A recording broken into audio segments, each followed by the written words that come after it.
کہ آپ کو نماز کا طریقہ آتا ہے؟ بہت آسان انداز میں مکمل نماز کا طریقہ احادیث کی روشنی میں بتانے لگا ہوں، توجہ کے ساتھ آپ نے سنا ہے، اور اس کو اتنا شیئر کریں کہ اگر کسی کی آپ کی وجہ سے نماز درست ہو جاتی ہے، ساری زندگی وہ جو نماز ادا کرے گا اس کا ثواب آپ کو بھی ملے گا اور مجھے بھی ملے گا۔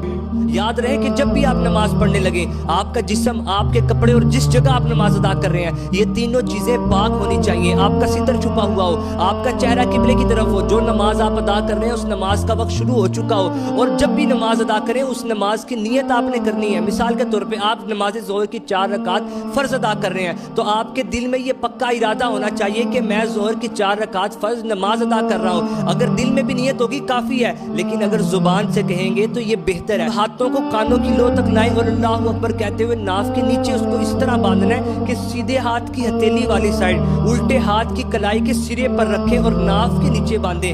پھر آپ نے ثنا پڑھنی ہے، سبحانک اللہم و بحمدک و تبارک اسمک و تعالی جدک و لا الہ غیرک، اعوذ باللہ من الشیطان الرجیم، بسم اللہ الرحمن الرحیم۔ اب سورہ فاتحہ پڑھنی ہے۔ کئی لوگ غلطیاں کر رہے ہوتے ہیں، توجہ کے ساتھ آپ نے سننا ہے۔ الحمدللہ رب العالمین الرحمن الرحیم مالک یوم الدین إياك نعبد وإياك نستعين اهدنا الصراط المستقيم صراط الذين أنعمت عليهم غير المغضوب عليهم ولا الضالين۔ پھر آہستہ آواز میں آمین کہنا ہے۔ پھر بسم اللہ الرحمن الرحیم پڑھ کر قرآن پاک کی کوئی سی 3 آیات یا کوئی چھوٹی سورت پڑھ لیں۔ بسم اللہ الرحمن الرحیم، قل هو اللہ احد اللہ الصمد لم یلد ولم یولد ولم یکن له کفوا احد۔ پھر رکوع میں چلے جائیں اور رکوع میں آپ کے دونوں ہاتھ آپ کے گھٹنوں پر ہونے چاہیے۔ پھر آپ نے 3 مرتبہ یہ تسبیح پڑھنی ہے، سبحان ربی العظیم۔ 3 مرتبہ پڑھنے کے بعد آپ سیدھے کھڑے ہو جائیں اور ہاتھوں کو چھوڑ دیں، اور پھر آپ نے اگر اکیلے نماز پڑھنے ہیں، اللہم ربنا ولک الحمد، اس حالت کو کوما کہا جاتا ہے۔ پھر آپ سجدے میں چلے جائیں،